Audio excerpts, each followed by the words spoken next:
All right, been back for a couple of days and I started editing the video and I thought I better do a proper introduction because had plans to go, as you can see on the title, we were going on the Chaba Trail and we were going to go to Big Bend and then Athabasca Crossing and then back to Big Bend, but had a failure on the MSR Revo Explorer. Same failure as Evan had earlier this winter.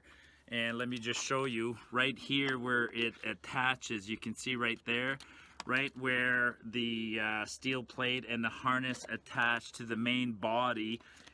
It's a pretty significant stress failure. I'll show it to you from both sides there, and that was, despite our best efforts, unrepairable in the field. The failure occurred 4 kilometers in on day 1. Took the snowshoes off, managed to get into Big Bend without the snowshoes, had a great fantastic dinner. Then the next day we tried to push on to Athabasca Crossing, but the snow was too deep and couldn't do it. No big deal, went back to Big Bend. You'll see in the video, still had a fantastic time. It's failures are part of life. Equipment failures, like I've said in the risk management videos, you try and anticipate minor and major equipment failures and bring gear accordingly and repair materials accordingly. But this one was, to be honest, quite disappointed, especially for a piece of equipment from a company like this. This is MSR. I mean, this is Mountain Safety Research. They used to have a really good reputation for doing very reliable gear, but 2 failures. Anyways, sometimes failures happen. Make the most of it. Enjoy the video, folks.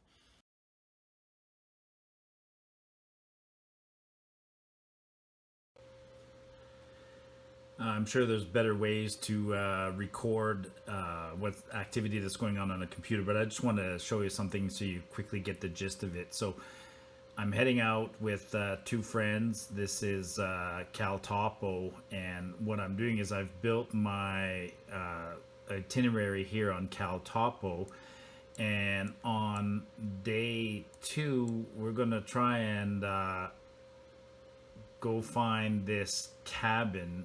I know there's a cabin out in the area, and if I switch over to an aerial view by going over to imagery here, I've been here before. I know that by this lake there's this cabin, but we might not find a trail, so I marked a trail and I'm going to download this on my GPS. So once I've built my path on Cal Topo, I can just go up here under export, and then I can export to the GPX, which I will do. So there it is at the bottom, it's exported. And after it's exported, I just switch over to map source, which is the Garmin software. And then in map source, I can open the file that I just exported, and it should show up right away. There it is, Big Bend in winter. Then I have to find it. There it is. Whoops. So it shows up in the same trail. I do this because the exporting capabilities in MapSource are better, and then what I can do is I can pick this. I can pick different topographic maps. So I can pick these 2 maps, the trail, plug in my GPS, and then send to the device. And once it finds the device, I'll send it to the device. So there you go. I use the eTrek. It's just a little portable, lightweight Garmin GPS. Not a lot of features on it, but I'm not using it for deep navigation. I mean, where we're going, I basically know the whole area, but I want to take Jeff and JT to see this cabin, and the trail leading to the cabin, the intersection of the trail might not be entirely obvious in the snow. So all I have to do then is go back here and go to where to go, and then find my tracks, and then here is the Big Bend Trail and the side track to the cabin and the Athabasca Crossing show up. So on day 2, when we're on our way there, I'll just select this track and navigate to it, and it'll bring me up to the cabin. Actually, while I got the computer up, I might as well show you one other thing real quick. So if you Google Parks Canada reservation, it brings you up to this www.pc.gc, which is Parks Canada, Government of Canada reservation system. Because in Alberta, or in the national parks, you do need a backcountry reservation. So once you're there, click on Reserve Online. And depending on where you're going, so I want to do some backcountry camping. I want to, we're leaving tomorrow for an arrival on the 6th. And 2 people or 3 people in the party, and then you can choose from a list or a map. If I go to map, brings up the map. Here's Jasper.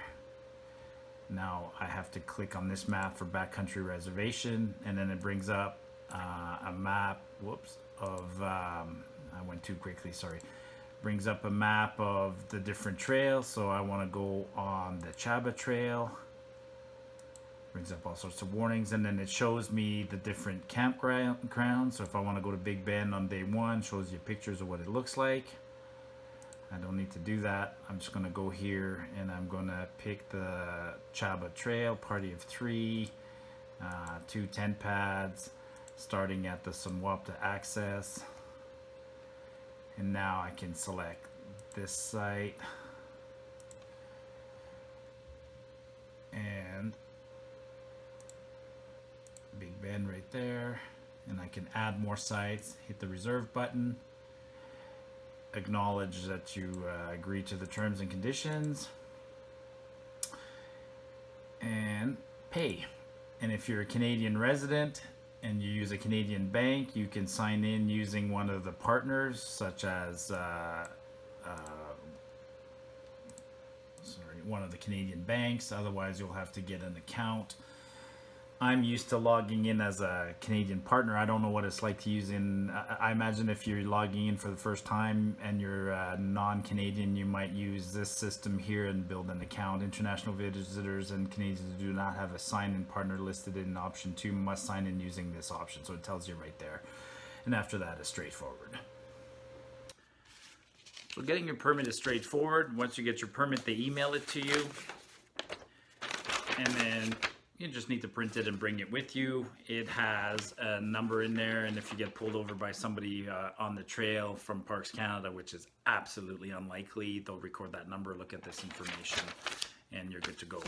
And then in order to enter national parks in Canada by vehicle, you need to buy one, well, you don't need to buy this exact thing, but you need a permit to enter into the park. They're sold on a daily basis or a weekly basis, and technically they're per person. This is an annual pass, good until the end of this year, and this allows me to go into the parks in a vehicle with more or less an unlimited number of people in the vehicle and drive inside the national park. So this is by far the most cost-effective pass. I think it's about $7 per night per person to go into the park. So if you're coming from outside of Canada and you're going to be here for 5-6 days and you rented a car, get one of these, because this is about $137, and you can buy them online and get a small discount and have it delivered to your house before you get here. 192.6, and with the back,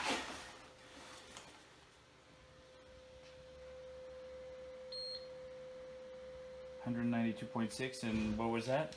229.6.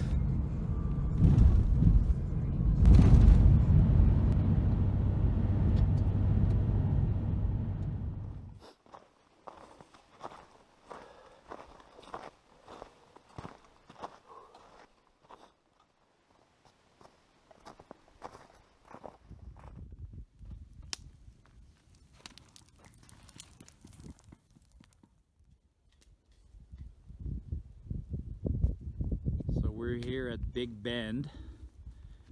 That's the Athabasca River in front of me. And JT and Jeff are setting up.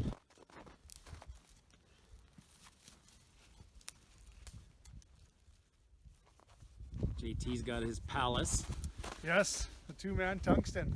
Oh, I thought it was a 3-man. No, just 2. Man, that's huge still. Yeah. Now, if the wind could stop, we might be a little bit better off. Right now, we're getting a wind. We're on a point of land. Some open water. We'll go get some water later. Have to shovel out a staircase here, hey? Yeah.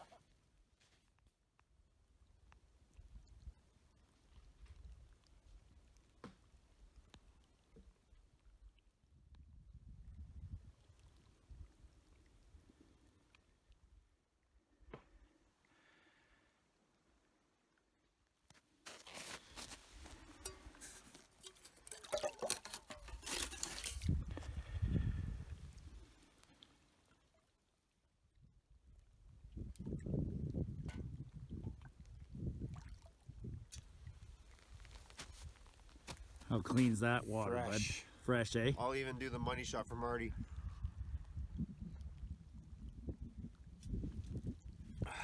That's brain freeze cold, man. That's Yeah. cold. Look at that. Gorgeous.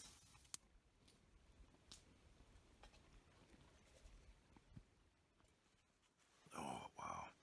7:10. It snowed all night. I can guarantee there's snow on the ground and snow on the tent. It snowed all night. I had a fantastic sleep, but I can guarantee it snowed all night.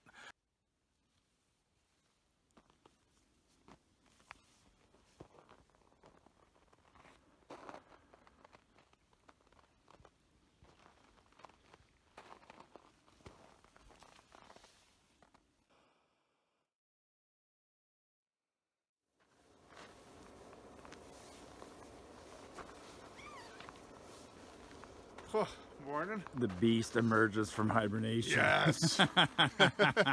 I was surrounded by guys who snore. I probably snore too. That guy there snores.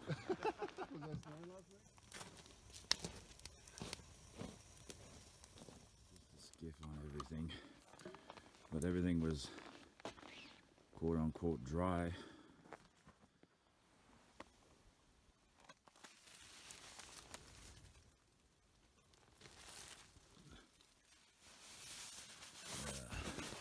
Sleeping bag. The outside of the sleeping bag is a little bit damp.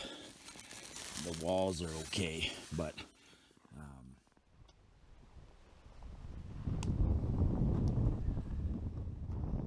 well, because of the snowshoe malfunction, more than malfunction, major malfunction, we decided we're going to stay here for the day and just day hike. We're going to try and reach, there's a warden's cabin about 5 kilometers away from here, so we'll go have lunch at the warden's cabin, see what the trail's like, and then come back. Man, these signs are deceiving. Like, if that says only 7, then that cabin must only be about 4K.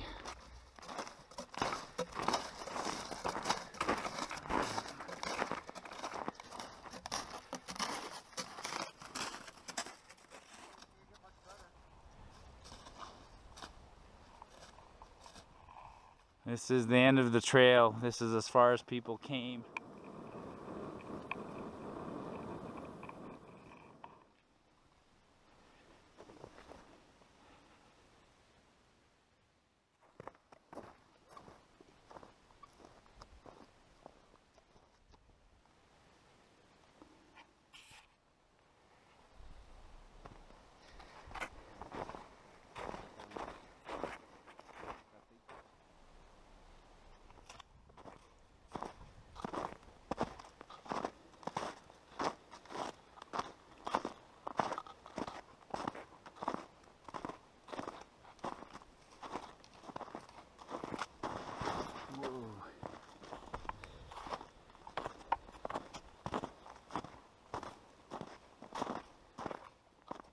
There's our camp over there. I can barely see it.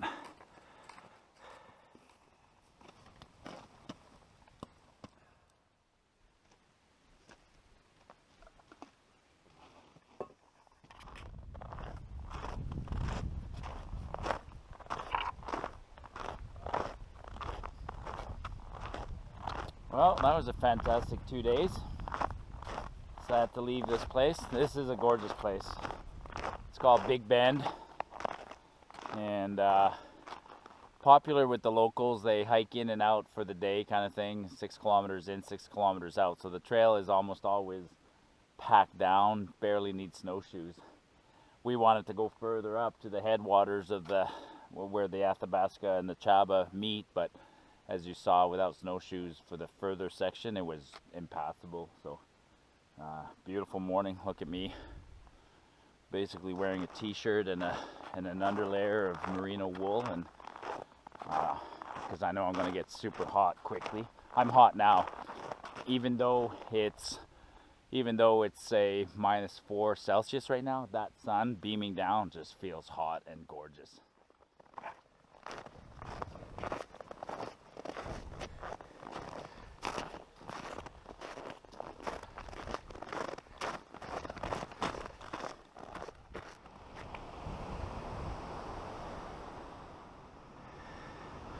That's what I mean when I say the park assumed liability in the last decade. Look at all this bullshit. Fences everywhere.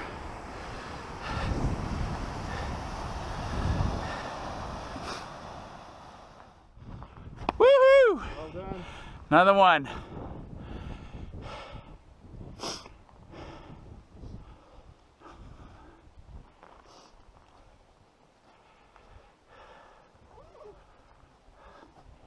Nobody got tickets. He was just here, the park guy.